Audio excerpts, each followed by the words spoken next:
नमस्कार दोस्तों, सर्वांग मोटिवेशन चैनल में आपका स्वागत है।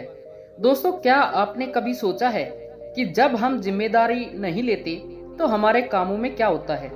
अक्सर हम अपनी क्षमताओं को कमजोर समझकर या डर और संदेह के चलते किसी चीज को करने से पीछे हट जाते हैं। लेकिन क्या हम यह सोचते हैं कि ऐसे मौके पर हम कितना बड़ा मौका खो देते हैं। जब हम जिम्मेदारियों से मुकरते हैं तो हम स्वयं को अपने पूरे पोटेंशियल को पहचानने और प्राप्त करने का मौका बर्बाद करते हैं। जिम्मेदारी लेने की बजाय हम अपने कामों को अधूरा छोड़कर स्वयं को नकारने से बचते हैं और इससे हमारे जीवन में निरंतर संकोच और आत्म संकट की भावना बनी रहती है।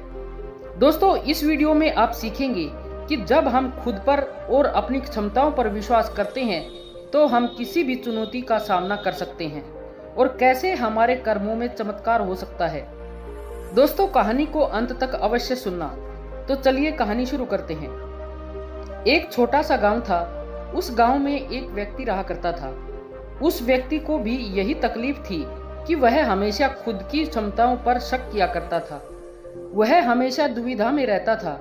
जो काम वह करता था वह काम उसे बिल्कुल भी पसंद नहीं था। वह तो उस काम को केवल मजबूरी में किया करता था ताकि उसका घर परिवार आसानी से चल सके, उन्हें 2 वक्त की रोटी मिल सके, उनका पेट भर सके। और वह हमेशा सपनों में ही खोया रहता था कि किसी न किसी दिन उसे बहुत सारा धन मिल जाएगा और वह उस नगर का सबसे अमीर आदमी बन जाएगा। उसके पास वह सब कुछ होगा जो एक धनी व्यक्ति के पास होता है। सारी सुख सुविधाएं होंगी, उसके पास किसी चीज की कोई कमी नहीं होगी। मन में यही ख्याल लिए वह हमेशा अपने भगवान की पूजा किया करता था। वह हमेशा यही सोचा करता था कि मेरे ईश्वर के आशीर्वाद से उसके जीवन में चमत्कार घटेगा और वह बहुत धनी व्यक्ति बन जाएगा। इसलिए वह दिन रात सुबह शाम केवल अपने इष्ट की पूजा करता, उनकी भक्ति में खोया रहता। और जब भी कोई उसे किसी कार्य के लिए कहता तो वह यही कहता कि जो होगा वही करेंगे, मैं भला कौन हूँ, करने वाले तो सब वही हैं। लेकिन वास्तविकता में उसके मन के भीतर एक दुविधा थी। कुछ भी करने के लिए वह हमेशा दुविधा में फंसा रहता था। वह कभी किसी निर्णय पर पहुंच ही नहीं पाता था और जब वह किसी भी कार्य को पूर्ण नहीं कर पाता था तब भी उसके पास तरह तरह के बहाने हुआ करते थे। जैसे मैंने तो बहुत कोशिश की किंतु यह कार्य पूरा ही नहीं हुआ, यह कार्य करना तो असंभव है, यह कार्य बहुत कठिन है। इस तरह उसके पास बहुत तरह के बहाने थे जिससे वह खुद को समझा दिया करता था।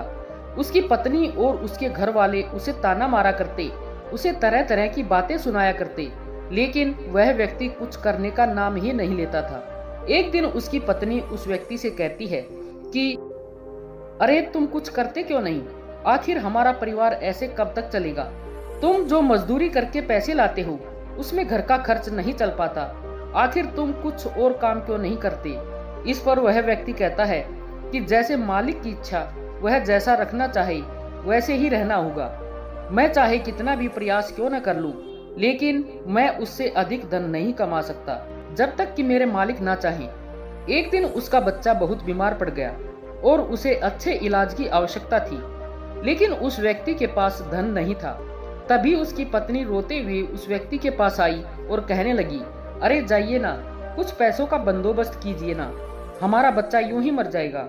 इस पर वह व्यक्ति कहता है, अरे पगली, तू चिंता क्यों करती है, इसे कुछ नहीं होगा, मेरे ईश्वर मेरे साथ हैं और वह इसे बचा लेंगे, वह ऐसा कुछ नहीं होने देंगे।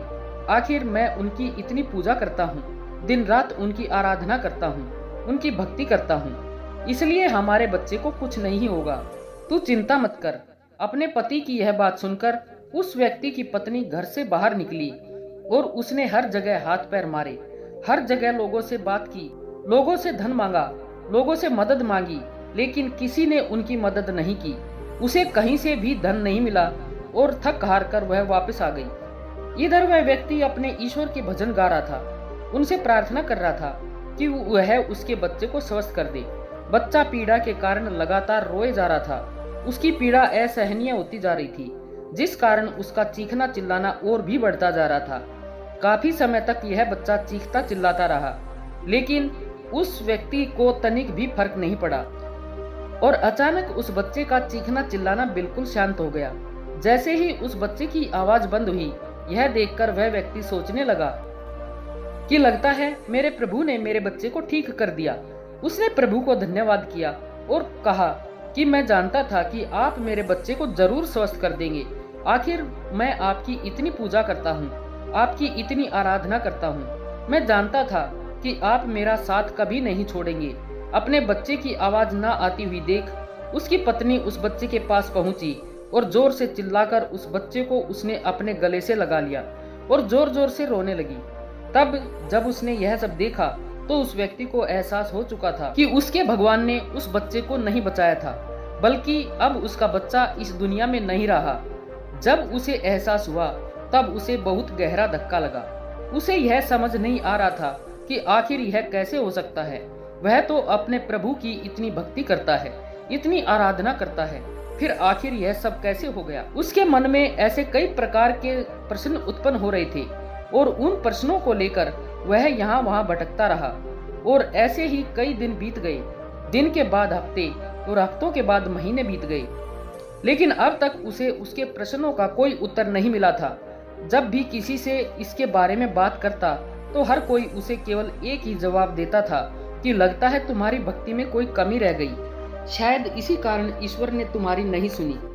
लेकिन उसे किसी की बात पर कोई यकीन नहीं था। उसे उस जवाब से कोई संतुष्टि नहीं मिल रही थी। वह अपने बच्चे को खोने के कारण बहुत तकलीफ में था। मन ही मन वह पूरी तरह से टूट चुका था। एक दिन वह किसी मार्ग से होता हुआ कहीं जा रहा था, लेकिन तेज धूप के कारण वह एक पेड़ की छांव में बैठ गया और वहां पर बैठकर अपने बच्चे को याद करके जोर जोर से रोने लगा। उसी मार्ग से एक साधु होकर गुजर रहे थे। उन्होंने जब उस व्यक्ति के रोने की आवाज सुनी तो वह उसके पास पहुंचे और उससे कहते हैं कि क्या बात हो गई, आखिर तुम इतने जोर जोर से इस तरह से क्यों रो रहे हो? क्या कोई संकट आन पड़ा है? आखिर बात क्या है, मुझे बताओ। इस पर उस व्यक्ति ने अपनी सारी बातें उन साधु को बता दी और साधु से कहता है, आखिर इसमें मेरी क्या गलती है? आखिर मैंने क्या किया? मेरी पत्नी मुझे मेरे बच्चे की मौत का जिम्मेदार ठहरा रही है। आप ही बताइए, भला मैं अपने बच्चे को क्यों मारना चाहूंगा? मैं तो बस ईश्वर से उसकी सलामती के लिए दुआ मांग रहा था, तो क्या मैंने गलत किया? तभी उन गुरुवर ने उस व्यक्ति से कहा कि यदि तुम्हारे बच्चे को इलाज मिल जाता तो क्या वह ठीक हो जाता? इस पर वह व्यक्ति कहता है कि हाँ, अवश्य ठीक हो जाता। तभी वह साधु उस व्यक्ति से कहते हैं कि आखिर तुमने इलाज क्यों नहीं करवाया? इस पर व्यक्ति कहता है कि गुरुवर, मेरे पास इतना धन नहीं था कि मैं उसका इलाज करवा सकूं। तभी गुरुवर उस व्यक्ति से कहते हैं कि तुम्हारे पास धन क्यों नहीं था? तभी वह व्यक्ति इसका जवाब देते हुए कहता है कि गुरुवर, जहां मैं काम करता हूं वहां पर मुझे बहुत ही कम तनख्वाह मिलती है और इससे मेरा घर बड़ी मुश्किल से चल पाता है। ऐसे में मैं भला अधिक धन कहां से जोड़ सकता हूं? तभी वह व्यक्ति से कहते हैं कि यदि तुम्हारे बच्चे की मृत्यु धन ना होने के कारण हुई है तो तुम ईश्वर को दोष क्यों दे रहे हो? उसने तो नहीं कहा था कि तुम अधिक धन मत कमाओ। उसने तो तुमसे नहीं कहा था कि तुम वहीं पर काम करते रहो जहां पर तुम्हें कम तनख्वाह मिलती है। ईश्वर ने तो तुमसे यह भी नहीं कहा था कि तुम मेरे भरोसे बैठे रहो। यह सुनकर वह व्यक्ति थोड़ा सा अचरज में पड़ गया। उसने उन साधु से कहा कि गुरुवर, तो क्या हमें ईश्वर की मदद नहीं मांगनी चाहिए? क्या हमें उनकी पूजा आराधना नहीं करनी चाहिए? तभी वह व्यक्ति से कहते हैं कि तुम्हारा ईश्वर कोई और नहीं बल्कि तुम्हारे भीतर है। वह तुम्हारी आंखों से देखते हैं, तुम्हारे ही हाथों से कार्य करते हैं, तुम्हारे ही पैरों से चलते हैं, और जब तुम ही कुछ करने के लिए तैयार ना हो तो वह तुम्हारी मदद कैसे कर सकते हैं? तुमने ही अपने ईश्वर को हाथ पर हाथ धरे रखने के लिए मजबूर कर दिया है। तभी वह व्यक्ति उनसे कहता है कि ठीक है, आपकी बातें बड़ी कड़वी लग रही हैं, लेकिन जो कुछ भी आप कह रहे हैं वह सब सत्य है। कहीं ना कहीं मैं अंदर से जानता था कि मैं ही अपने बच्चे की मौत का जिम्मेदार हूँ। यदि मैंने थोड़ा और धन जुटा लिया होता, यदि मैंने थोड़ी मेहनत और कर ली होती, लोगों से मदद मांगी होती, तो अवश्य ही आज मेरा बच्चा जिंदा होता, मेरे साथ होता। इतना कहकर वह व्यक्ति जोर जोर से रोने लगा। कुछ देर रोने के बाद फिर से शांत होकर गुरु से कहता है कि गुरुवर, जब भी मैं कोई कार्य करने जाता हूँ तो मेरे पास इतने साधन नहीं होते थे और ना ही धन होता था। और ना ही किसी का सहयोग मिलता था। जब भी मैं कोई कार्य करने जाता तो मेरे मन में एक शंका होती, एक संकोच होता कि क्या मैं इस कार्य को कर सकूंगा या नहीं। तभी वह साधु उस व्यक्ति को एक पेड़ की तरफ इशारा करके कहते हैं कि क्या तुम पेड़ पर चढ़ना जानते हो। व्यक्ति कहता है, नहीं गुरुवर, मैं आज तक कभी भी पेड़ पर नहीं चढ़ा और ना ही मैं पेड़ पर चढ़ना जानता हूँ, किंतु आप मुझसे यह क्यों पूछ रहे हैं। इस पर वह साधु कहते हैं कि अभी बताता हूँ। उन्होंने पास में बैठे हुए एक कुत्ते को एक पत्थर मारकर क्रोध दिलाया और वह तुरंत ही पास वाले पेड़ पर चढ़कर बैठ गई। और अब उस कुत्ते के सामने वह व्यक्ति था। उस कुत्ते ने क्रोधित होकर उस व्यक्ति को दौड़ाया। उस व्यक्ति को कुछ समझ नहीं आ रहा था, वह बस तेजी से भागता जा रहा था। तभी उसे अचानक एक पेड़ नजर आया। वह व्यक्ति उस पर जाकर तुरंत बैठ गया। कुछ देर बाद जब कुत्ता वहां से शांत होकर चला गया, तब साधु उस व्यक्ति के पास आए और उस व्यक्ति से कहते हैं कि क्या हुआ, तुम तो कह रहे थे कि तुम्हें पेड़ पर चढ़ना नहीं आता, फिर तुम इस पेड़ पर कैसे चढ़ गई। इस पर वह व्यक्ति कहता है कि गुरुवर, ना जाने क्यों लेकिन अचानक ही मैं इस पेड़ पर चढ़ बैठा।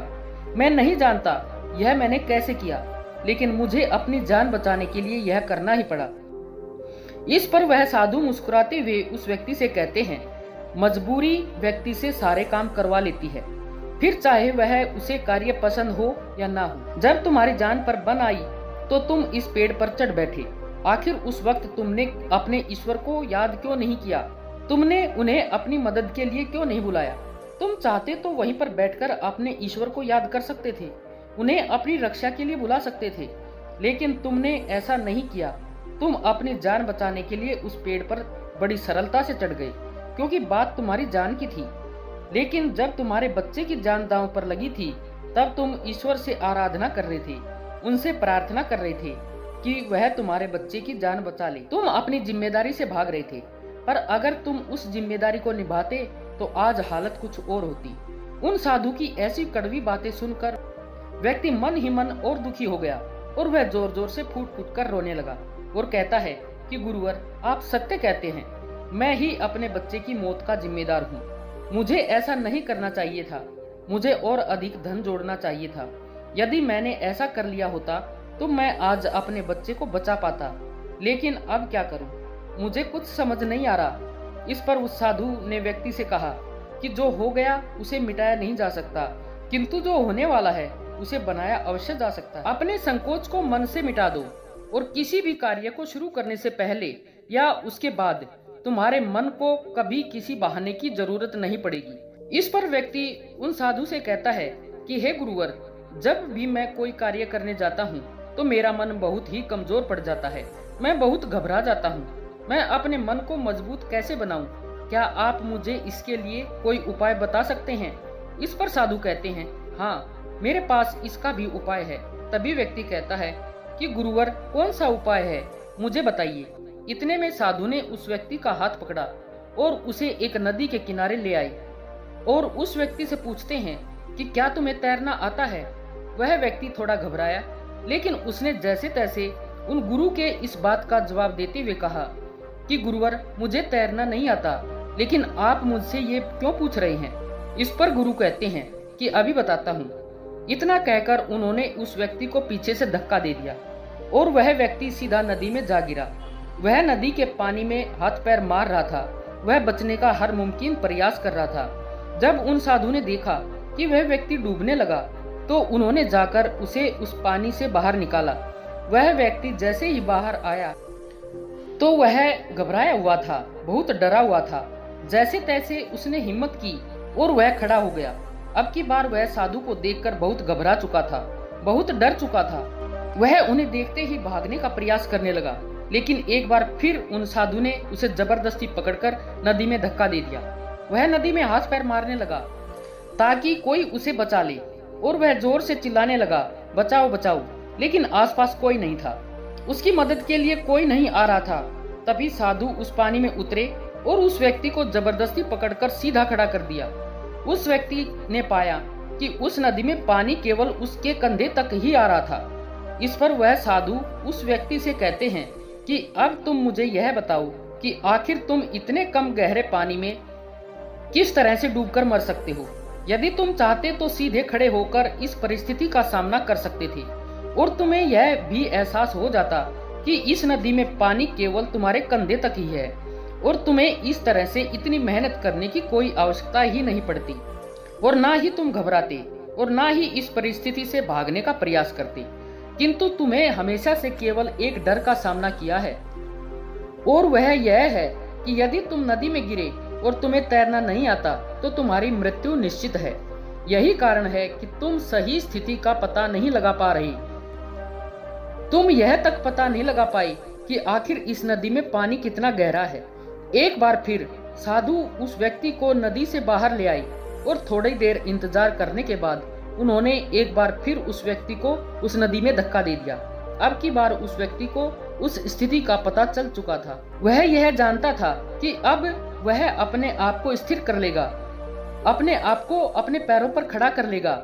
यह पानी केवल उसके कंधों तक ही आएगा, और उसने बिल्कुल ऐसा ही किया। वह सीधा खड़ा हो गया।